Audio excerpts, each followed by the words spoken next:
بسم اللہ الرحمن الرحیم الحمدللہ رب العالمین وصلی اللہ علی محمد وآلہ الطیبین الطاہرین۔ کل آخری فرمان جو پڑھا تھا ہم نے امیر المومنین علیہ السلام کا، اذا ضعف المسلم فلیأکل اللحم واللبن، اگر مسلمانوں میں سے، آپ لوگوں میں سے کوئی کمزوری محسوس کرے تو اس کو اپنی کمزوری دور کرنے کے لیے، اپنی طاقت اور انرجی بحال کرنے کے لیے گوشت اور دودھ جو ہے نا وہ استعمال کرنا چاہیے۔ یا یہ ہم نے پڑھا تھا کل، فَلْيَأْكُلِ اللَّحْمَ وَاللَّبَنَ فَإِنَّ اللَّهَ عَزَّ وَجَلَّ جَعَلَ الْقُوَّةَ فِيهِمَا، اللہ تعالیٰ نے گوشت اور دودھ میں طاقت رکھی ہے۔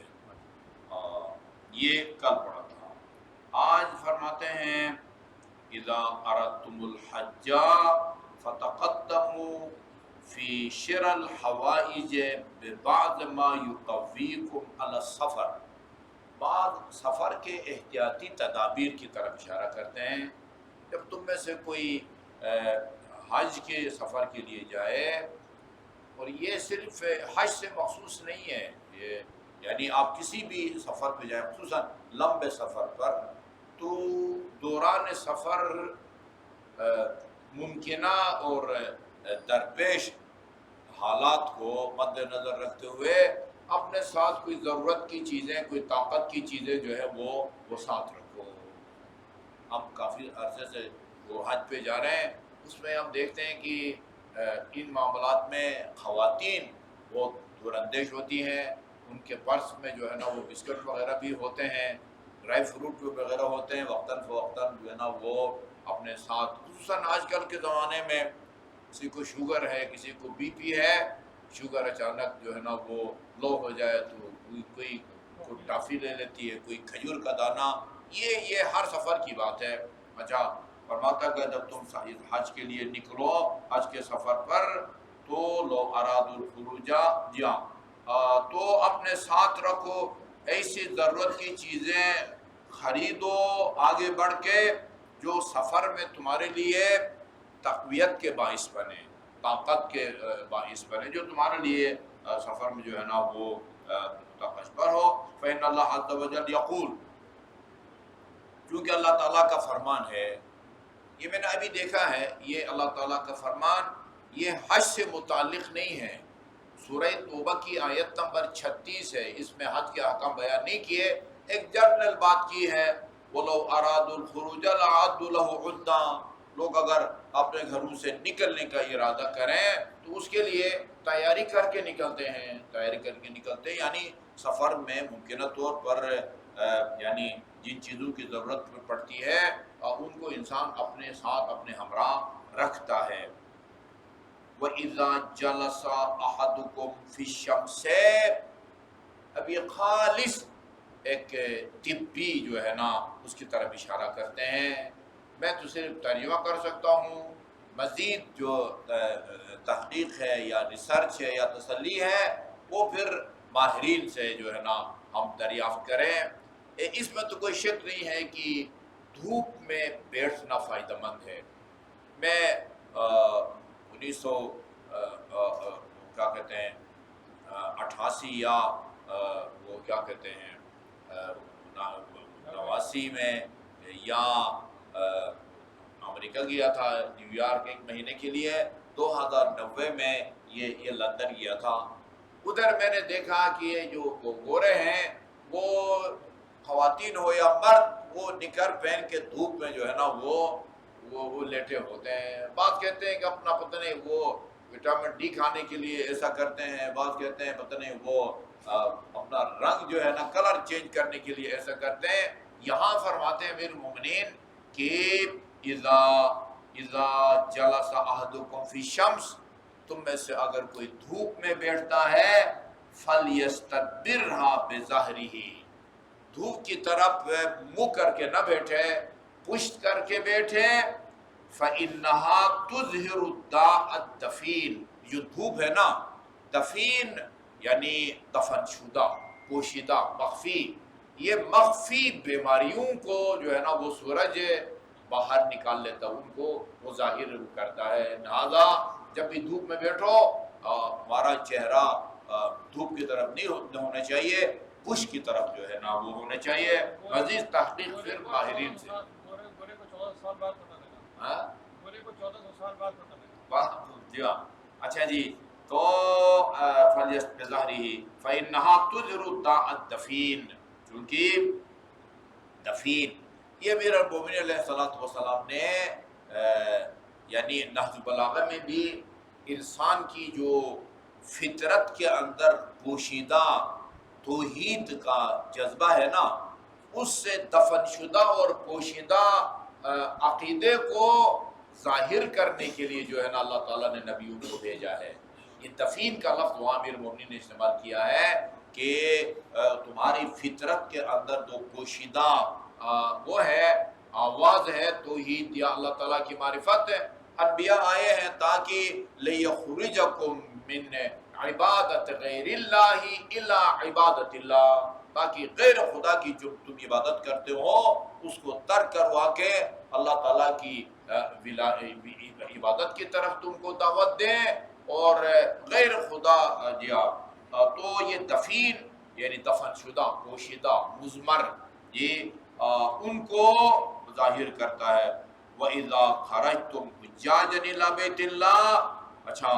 اور اگر آپ کو اللہ تعالیٰ نصیب فرماتا ہے حج بیت اللہ، یہ روایت وہاں ہم بہت حجاج کرام کو سناتے ہیں، اذا خرجتم حجاجا الی بیت اللہ عز وجل، جب آپ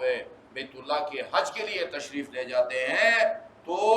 فاکثروا النظر الی بیت اللہ،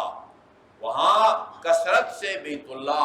خانہ کعبہ کی بلڈنگ کو دیکھتے رہو، اس کو دیکھتے رہو، بجائے اس کے کہ ایسی ادھر ادھر پولیس والے کو دیکھتے رہو، متوعوں کو دیکھتے رہو، آپس میں ادھر جو ہے نا یہاں کی سیاسی گفتگو کرو، تم جو ہے نا خانہ کعبہ کو دیکھتے رہو۔ متعدد چیزوں کی طرف دیکھنا، بالکل خاموشی سے دیکھنا، اس کو عبادت کا ثواب ملتا ہے۔ قرآن کھول کے تلاوت کے بغیر بھی قرآنی الفاظ کو دیکھنے سے ثواب ملتا ہے عبادت کا۔ والدین کے چہرے کی طرف رأفت، شفقت اور ہمدردی کے نگاہ سے دیکھنا، یہ بھی عبادت ہے۔ امیر المومنین علیہ السلام کے سراپا کو، صرف چہرے کو نہیں، سراپا کو دیکھنے سے بھی انسان کی عبادت کا ثواب ملتا ہے۔ اور خانہ کعبہ، کہاں کی خانہ کعبہ کی طرف کثرت سے دیکھا کرو، اس لیے کہ فَإِنَّ لِلَّهِ عَزَّ وَجَلَّ 120 رحمتاً عند بیتہ الحرام، کیونکہ اللہ تعالیٰ مسجد الحرام میں 120 رحمتیں جو ہیں وہ نازل ہوتی ہیں، اور ان 120 رحمتوں کو مسجد الحرام میں بیٹھے عبادت میں مصروف حجاج کرام میں تقسیم کرتا ہے۔ رحمتوں میں سے 60 رحمتیں طواف کرنے والوں پر نازل ہوتی ہیں، 40 رحمتیں ادھر بیٹھ کے نماز پڑھنے والوں پر نازل ہوتی ہیں، کتنی ہو گئی؟ 100، اور 20 رحمتیں ان لوگوں پر نازل ہوتی ہے جو کچھ نہیں کرتے اور بیٹھ کے خانہ کعبہ کو دیکھتے رہتے ہیں۔ فَإِنَّ لِلَّهِ، اللہ تعالیٰ کی 120 رحمتاً عند بیت اللہ الحرام، بیت اللہ الحرام خانہ کعبہ کے پاس بیت الحرام میں اللہ تعالیٰ کی 120 رحمتیں ہیں کہ 120 رحمتاً منہا 60 للطائفین، 60 طواف کرنے والوں کے لیے ان پر نازل ہوتی ہیں، وہ 40 للمصلین، اور 40 رحمتیں ادھر بیٹھ کے نماز پڑھنے والوں پر۔ 1,00,000 عام حالات میں نماز کے برابر ہے، ایک مسجد الحرام میں نماز 1,00,000 نمازوں کے برابر اس کا اجر ثواب ملتا ہے، اور مسجد النبی میں 10,000 کے برابر ملتا ہے۔ یا یہ مسجد النبی کے اندر لکھا ہوا ہے کہ یا یعنی اس مسجد میں نماز کا اتنا ثواب ہے، یا اور وَأَقِرُّوا عِنْدَ الْمُلْتَزَمِ، ملتزم وہ عام طور پر کہتے ہیں کہ یہ جو ہے نا جس ستون کے اوپر حجر اسود نصب ہے اور کیا کہتے ہیں دیوار خانہ کعبہ کا دروازہ، ان دونوں کے درمیان جو جگہ ہے وہاں کھڑے ہو کے اپنے گناہوں کو کا اقرار کرو، وَأَقِرُّوا اقرار کرو، اعتراف کرو